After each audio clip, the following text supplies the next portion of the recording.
Hello, everyone. This is Omni Retail. I'm Chris Walton. And I'm Mezzenga. And we are coming to you live from the World Retail Congress, the VusionGroup's booth in the Grand Foyer Ballroom, just outside the main keynote stage. And standing between us is a man who we had on last year at WRC, Scott Price, the CEO, I should say, of DFI Group. Scott, welcome back to Omni Talk.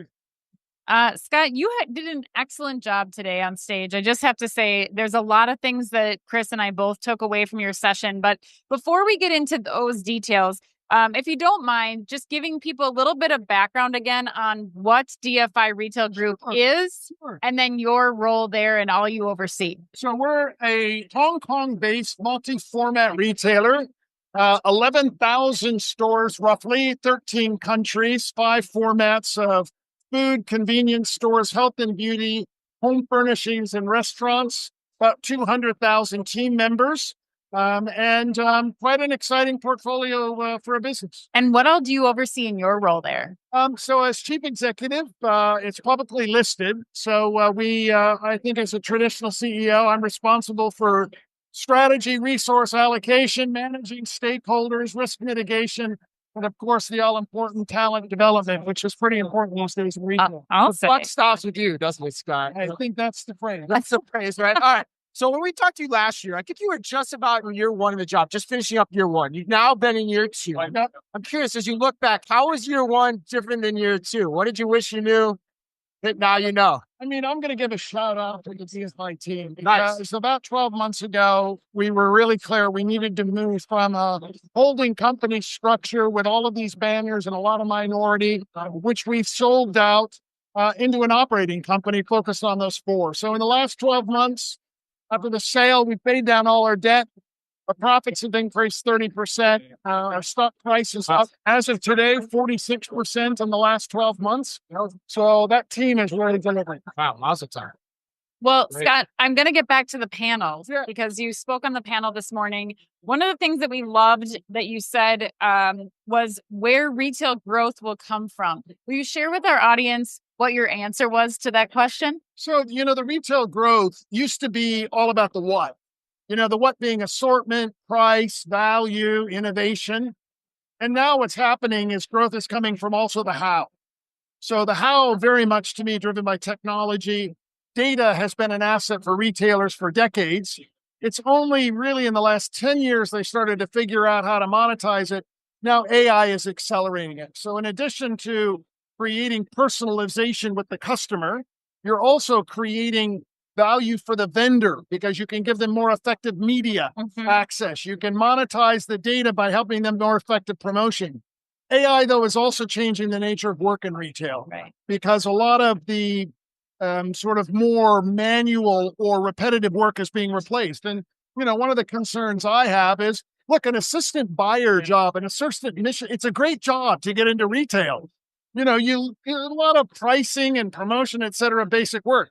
AI is replacing that, which means that you go from a 22-year-old college grad to now a cheap merchant. I mean, as those jobs get eliminated, we're going to have to think about how we develop this next generation of merchants. Yeah, that was a great point. I mean, I'm sure you have some thoughts too, Chris. Given your background. As a former merchant in the audience listening to you today, I was struck by 2 things. One, that you are all in on AI. That was really interesting. Absolutely. You said it was going to be the separator between the haves and the have-nots.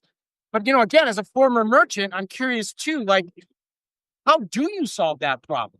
Because, AI is such a powerful tool that it's going to be hard to stay in front of that. How are you thinking about adapting to that challenge? So look, merchandising is art and science.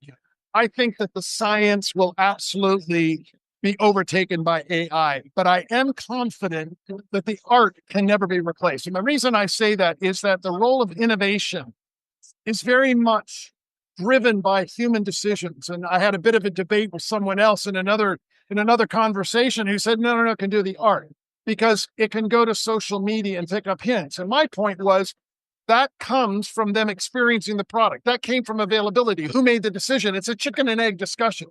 Humans have to make the decision. I think other humans will like this product, like this color, and therefore there will always be that art in merchandising. which will then drive the social media, which will then drive volume. I think there's a particular difference too between online merchandising and in-store merchandising as well. Where the AI, it is. But the e-commerce side of it probably lends itself more to that gentleman or woman's perspective. Style, because availability is the key, not so much the curation that you have to do in a brick and mortar. The brand blocking, the color of everything, etc. All of those. Exactly. All right, so growth is one thing, right? So we talked about growth. You talked about retail media as well, being the growth engine that's going to help, fuel the industry. I'm curious, what other obstacles besides training do you see on the forefront? Because that's part of your job too, removing obstacles. What other obstacles are you on the lookout for this year? We're living in a very uncertain time. It's not just the tariffs, it's keep calm, carry on. This will be sorted out. I think the key is that consumer confidence has taken a real hit in the last couple of years. First, we had inflation globally, which caused a lot of challenges for people in terms of life. And so what I'm finding is that in general, we're all having to rethink our assortment to much more value, price, and then affordable innovation. And this is where it's a real challenge to be a retailer.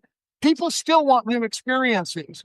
You think about the aging of population. They're thinking about not just curative, they're thinking preventive. So how do you bring innovation that's affordable in those areas? So the real challenge to me is staying relevant in this time of economic challenge, which I think is going to last for the next 3 to 5 years. I think we're going to have cautious consumers for 3 to 5 years. So all of us have to pivot all of our assortments to be able to address it. And that's global. Global. I don't think it's just Asia, it's everywhere.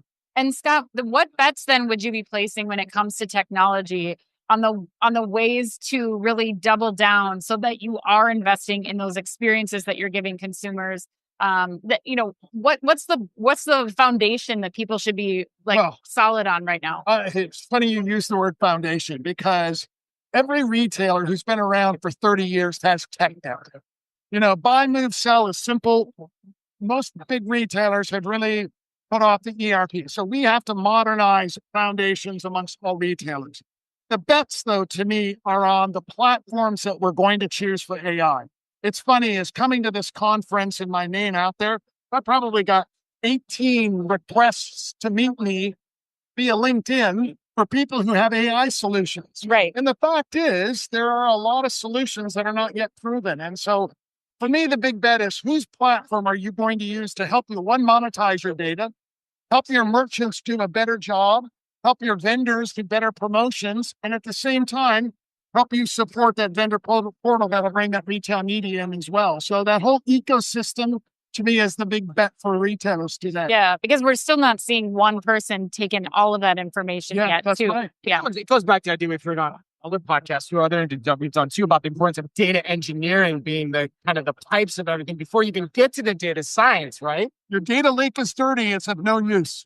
Right, and that's an important thing for CEOs. Not every CEO, again, like I was saying to you before, not every CEO is talking about AI. Not every CEO is talking about data to that extent either. Yeah. All right. Well, thank you so much, Scott. Thank you. Really appreciate you taking the time with us today. Thanks to all of you who followed along our coverage here from World Retail Congress Day 1. That wraps us up. So stay tuned. We'll be back tomorrow with more interviews. And until then, Be careful out there.